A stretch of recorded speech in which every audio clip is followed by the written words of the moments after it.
One painting begins the series. It's called The Swan, number 1, painted in 1915. It's a more figurative painting than she usually dabbles in, but it's just the beginning of a 24-part series of the swans breaking down into abstraction. The backdrop is black and white with 2 swans with opposing colours. This one represents the binary, man and woman, light or dark, life and death.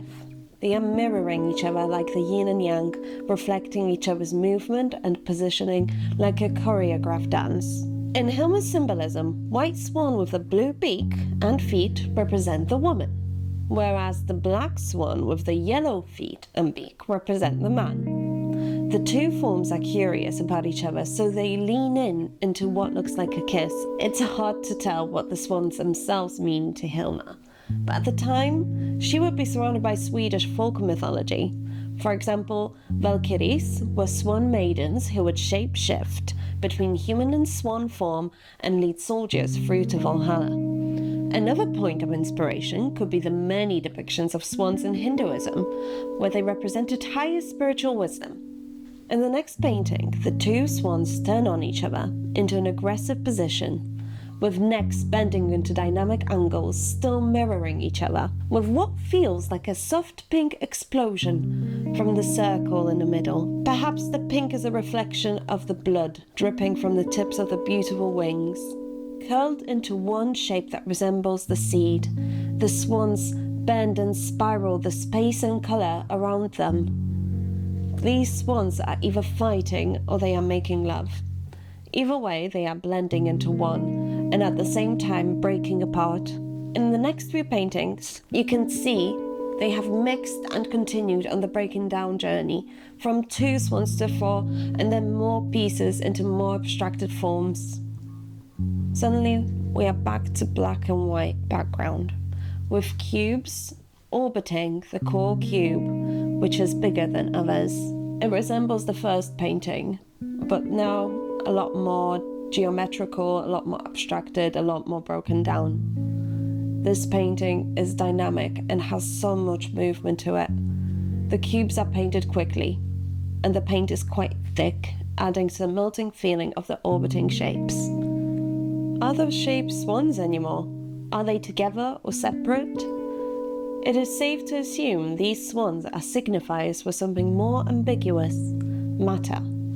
Living material that navigates its way through time and space, separating and joining as invisible yet familiar forms. It is an abstraction, but not without deep understanding of her artistic vision. Scientific research into particle physics had gained notoriety in the late 1800s, as the electron had been discovered in 1897. You cannot help but draw parallels between the particle physics and the spiritual visions that guided Hilma's hand. We are unsure about her knowledge on particles and matter, however, the synergy between her paintings and what was being discovered at the time does raise eyebrows.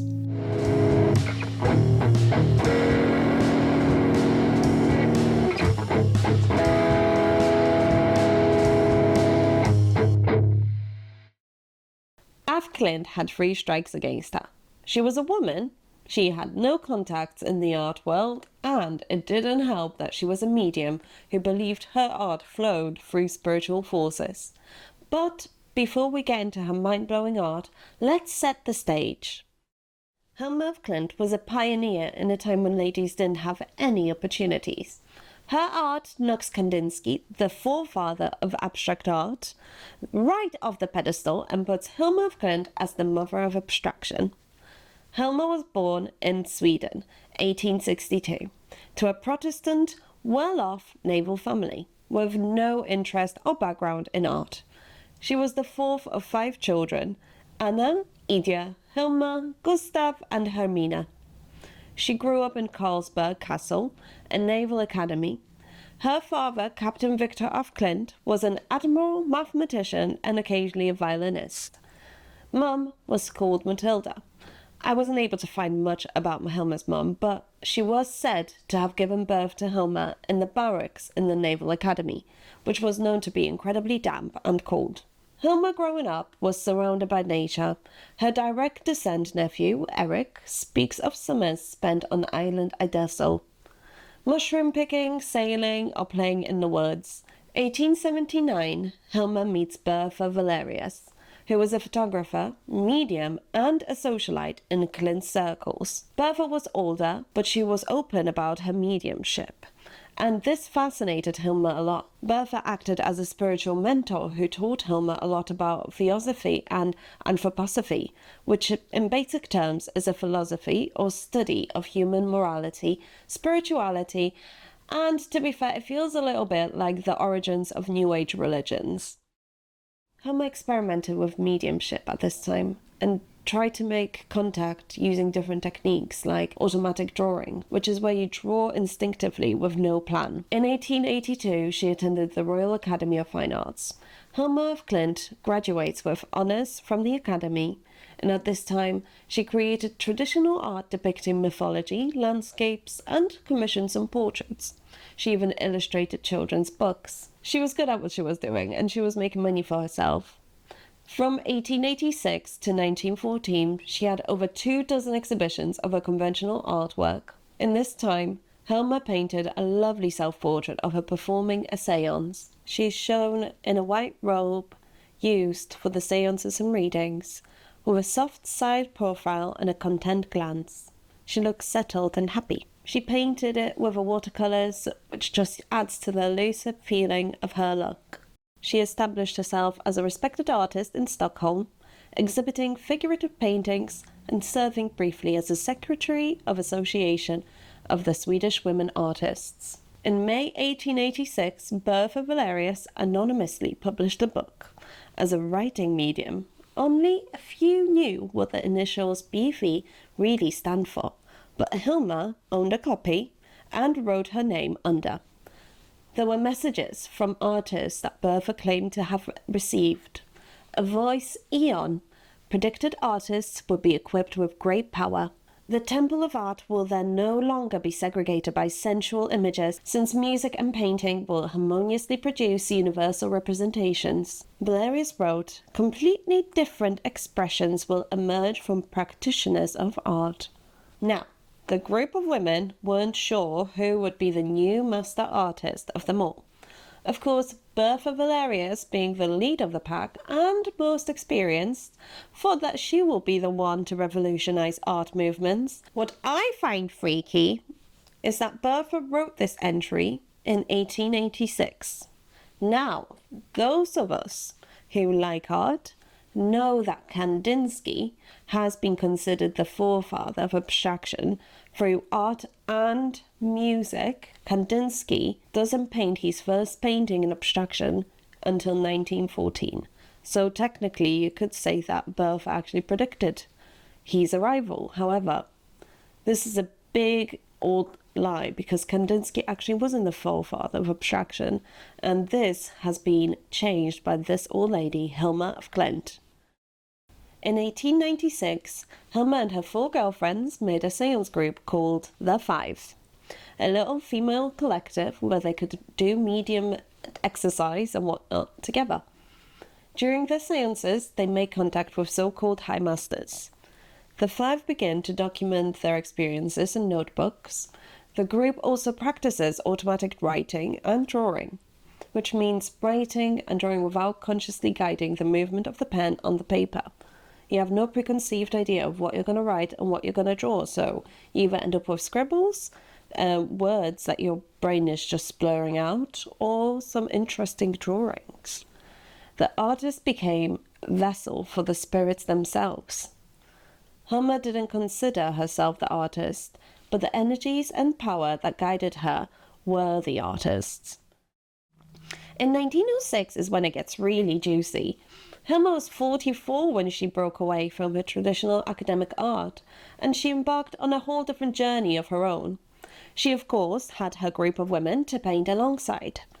Anna Castle was a lifelong friend who painted alongside Hilma to create a series of artwork.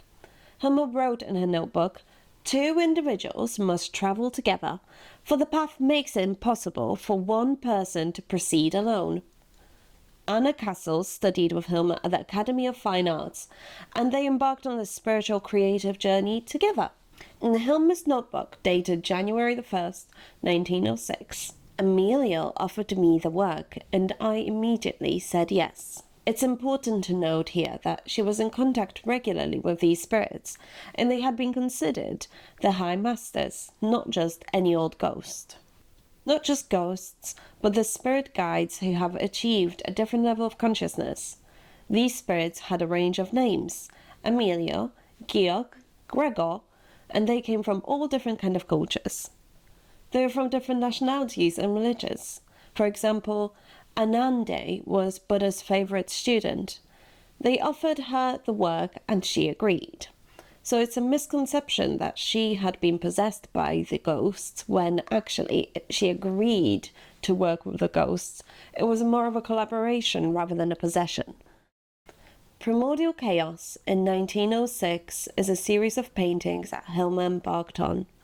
This series, Primordial Chaos, was created through the lens of anthroposophy and theosophy, which was a philosophy pathway developing a humanity's conscious awareness. Theosophy led to believe that at the beginning of the universe there was a unity. Through creation, the unity was ripped apart, and life is a pursuit of bringing that together through the broken forces. It's a search for closeness to the universal divinity. Looking at this collection, there is a pattern of expressive marks twirling around in the Fibonacci sequence spirals that come together into one dot unity. Throughout Hilma's work, she uses yellow to symbolize male energy and blue to represent feminine energy, so keep an eye out. But it's also a little bit interchangeable in occasions. Perhaps Hilma believed gender is a bit fluid or changeable. Prior to painting these, however, Hilma began creating a language of her own. If you look closely in these paintings, there are letters. It's not Swedish or English, not even Latin. It's the language of spirits. Hilma spends much of her life deciphering these for herself. There are many transcripts and explanations. For example, W stands for man and matter, whereas U stands for woman and the spirit, as it's illustrated in one of her paintings, Primordial Chaos number 7, painted in 1906 or 1907. These symbolisms of colours and letters assigned to gender continue throughout Hilma's later work. So in 1907-1908, she began her temple paintings, also known as the 10 largest. In September 1907, Hilma AF Klint made note of a vision foretelling that 10 paradisical, meaning heavenly, beautiful paintings were to be painted. They would give the world a glimpse of the stages of life. The following month, she began work on the 10 largest. They are monumental paintings, reaching over 3 meters tall. Each painting represents 4 stages of human development: childhood, youth, adulthood, and old age. Throughout the paintings, Hilma uses abstracted forms of botanical shapes like flowers, 3-leaf clovers, and seeds. It's clear that Hilma took inspiration from the natural world and found connections between human and nature. She uses colour to convey the energy of each stage of life. The use of tones and hues becomes softer as the paintings go from childhood up to old age. Each painting took 4 days to paint. Following instructions from the spirit guides, AF Klint requested that Cornelia Carlsberg, a fellow artist and member of the spiritualist group The Five, assisted her in the creation. Of course, Hilma AF Klint would manage the whole situation. She was supposed to be the guide through all of this.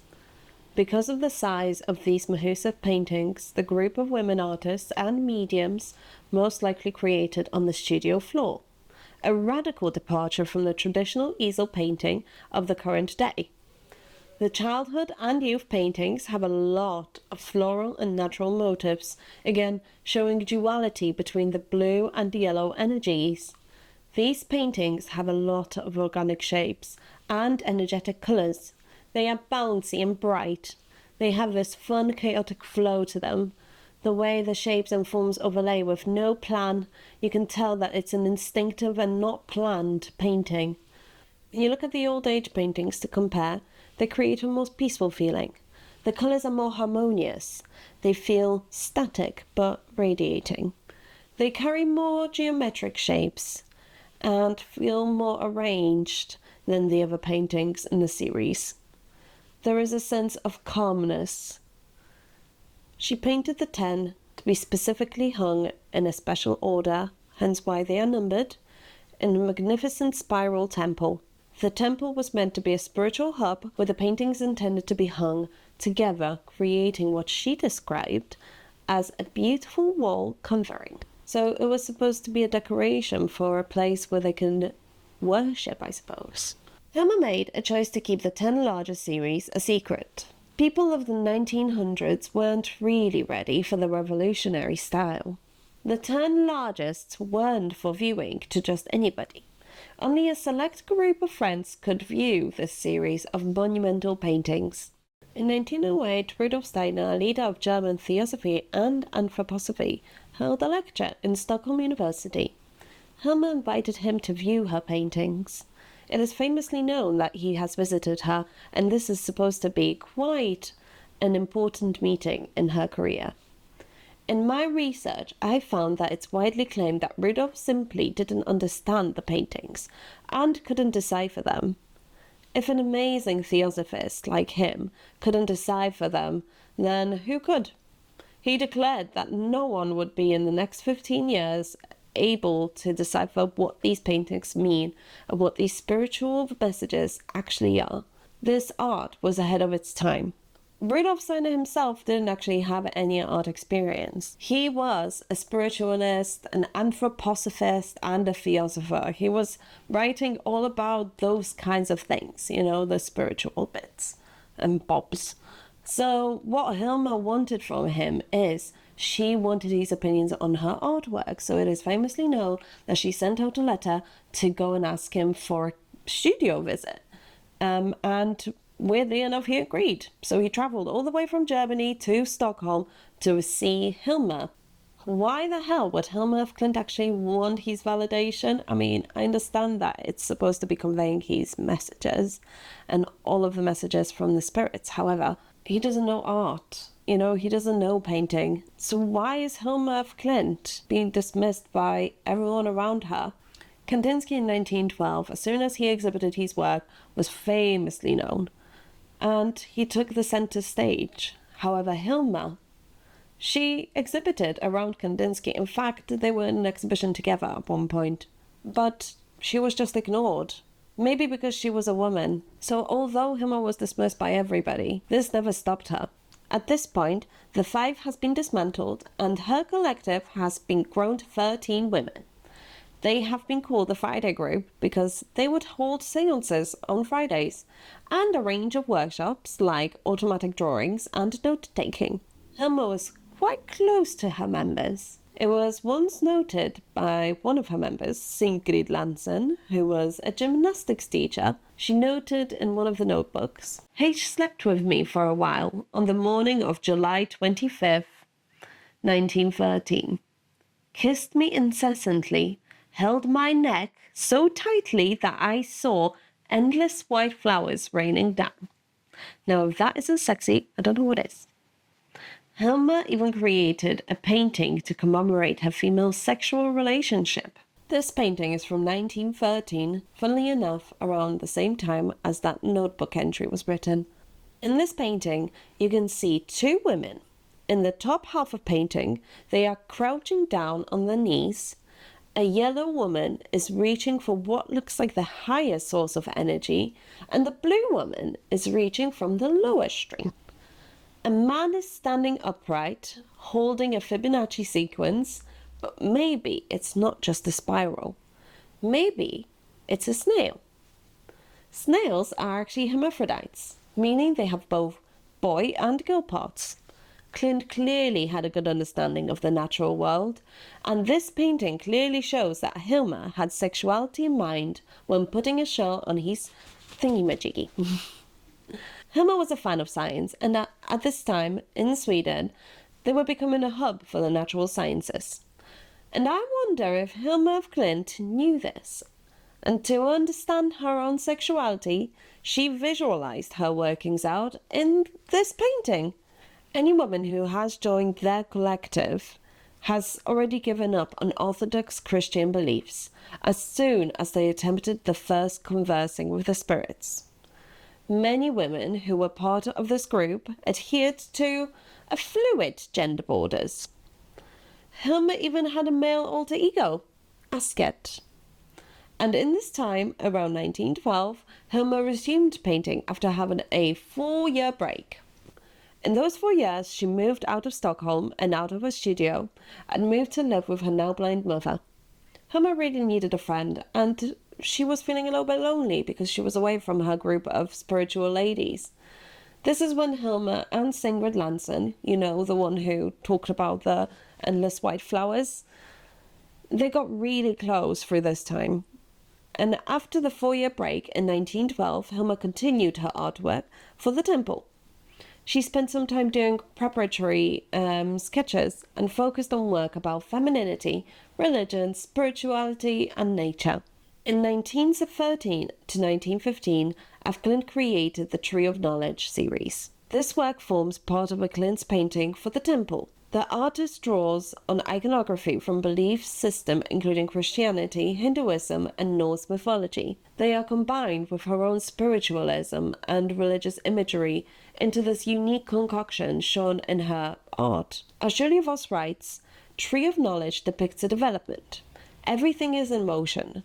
Everything is growing and pulsating, as is often the case in AF Klint's work.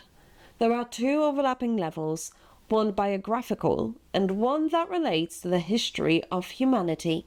They are a series of delicate watercolor paintings, 46 by 30 centimeters. They show a beating organism with the veins sprouting up through the curvy hourglass-shaped body. Perhaps is a depiction of the Nordic holy tree Yggdrasil. Frankly, this series doesn't resemble trees at first glance. Considering it's called Tree of Knowledge, you'd think there'd be a tree. Even Yggdrasil is a tree in imagery. But picture a tree, and if you strip away all of the soil from the tree trunks to reveal all of the roots, the shape from the painting gradually appears. A broad spread of roots that reach as low as the tree's height reaches the skies, and ultimately creating an hourglass shape. Remember Rudolf Steiner, the founder of anthroposophy and the spiritual movement? Well, in the early 1920s, Hilma appears to have given the Tree of Knowledge watercolor to Steiner for one of his anthroposophical new buildings he was opening. Although Hilma was giving off some major fangirl energy, Steiner and her have been in contact here and there until 1925, when he died. The Tree of Knowledge is actually just one part of the series of a bigger body of work that Hilma has created. Remember when I mentioned the swans right at the beginning of the video? Well, this is actually when she painted them as well. So the Primordial Chaos, the Tree of Knowledge, and the swans, as well as some of the work that we talked about with Sigrid Lansen, all of those paintings were part of this whole temple series. So it's her life's work, really. The temple series was the major body of work that she would do. Later on, in 1915, Hilma AF Klint continued on that series journey for the temple. The very last paintings in this kind of burst of work in 1915 was 3 canvases called the altarpieces. The triptych marks the culmination of the paintings for the temple. Like other works, these paintings are numbered in the order that Hilma wanted them to hang in the temple. Hilma considered these paintings the summary of the works thus far, so they were very important, you can imagine. She wanted these paintings to be viewed in the most holy part of a spiral temple. So these 3 paintings were supposed to be the finale after visitors viewed all the other paintings. The importance of these paintings is shown through the metallic leaf used to illuminate the golden orbs and the pyramids. Each of the 2 paintings have a pyramid structure, one facing up and the other facing down. Then two orbs. One painting just centers a magnificent golden orb, and at 4 points, the circle is pierced through like these spirals of energy. Hilma gets another burst of energy in the 1930s, and at this time, she was also sketching out architectural plans and making notes of how the works would be exhibited in the spiral format. Overall, Hilma af Klint painted 193 individual artworks, organized into 10 series and divided into sub-series. So this is a massive body of work. But Hilma was a woman of many interests, and she had no kids or man to worry about. So overall, she created, wait for it, 1,300 paintings in her life and 124 notebooks made of more than 26,000 handwritten and typed pages. Now, these are monumental bodies of work. And in the 1930s, Hilma af Klint marked many of her notebooks, including the blue books that contain the paintings for the temple, with a big fat X, indicating that they may not be opened until 20 years after her death. She writes on her plan to construct a museum to show what lies behind the forces of matter. Do you want to know a fun fact? So, around this time in 1930s, Hilma af Klint supposedly has predicted the outburst of World War II. She made a series of watercolor paintings showing, well, battles. There is the Blitz over London, which shows in her painting a little map of England with two figures blowing hellfire and wind onto London. Then there's the outbreak of war in Spain and the naval battles in the Mediterranean. So maybe she was a medium after all. I mean, these paintings were painted in 1930 and the war itself began in 1939. So, hey, she saw it coming. Hilma died in 1944 at the age of 81 in Sweden, where she lived most of her life. She unfortunately died in a traffic accident. She couldn't see that coming, I guess. She exhibited her spirituality a handful of times, mostly with individual works that sadly went unnoticed, kinda ignored and forgotten, overshadowed by Kandinsky or other male abstract artists. After her death, Hilma af Klint faded into history, alongside her artwork that was hidden in her nephew's attic for 30 years, just like she asked him to. Until Eric finally retired from working as a Navy man, just like all the other af Klints, and he decided it's time to bring down his auntie's artwork. So him alongside his son decide to bring down all the work, go through it, and try and get it out there. He tries to exhibit the work, but in 1972, after just another rejection from another big exhibition, he let the Hilma af Klint Foundation take over the ownership. Eric finally died in 1975, and he didn't get to see Hilma's first exhibition. It wasn't until 1986 when Hilma's series of paintings for the temple were shown to the public for the very first time in New York at the Guggenheim. The Guggenheim's architecture really complements Hilma's work. Frank Lloyd Wright, who was the architect, wanted to create, and I quote, a temple of the spirits. The spiral building feels almost like a tribute to her beautiful legacy of Hilma's art and of the spiritual and the abstract realm. Hilma is currently doing way better than ever. She wanted her work to be viewed by an audience who are open-minded enough to dabble with her brave and still somewhat controversial beliefs. Some consider her a crazy lady who had undiagnosed schizophrenia, but for others, she is an icon and a pioneer. I would like to just mention that Kandinsky also believed in ghosts and talking to spirits. I mean, he literally wrote a book called Concerning the Spiritual in Art. If you read it, let me know if it's a good read down below in the comments. The fact that the abstract art was born from trying to show unseen forces is quite understandable. Nonetheless, Hilma is quite an interesting character and an absolute trailblazer. Hilma's artwork is finally out in the open and viewed by millions. This was just a glimpse into her life. Honestly, this woman is interesting, and I could go on and on about her. So, Please, if you have any comments underneath about Hilma AF Klint and what we have talked about today, I would love to hear some of your knowledge or some of the stuff that we've missed out. Or if you have some fun facts, or maybe an analysis of one of her paintings, just write it down below and I'd love to learn a little bit more about her. Thank you so much for watching, and this was Canvas Wedge.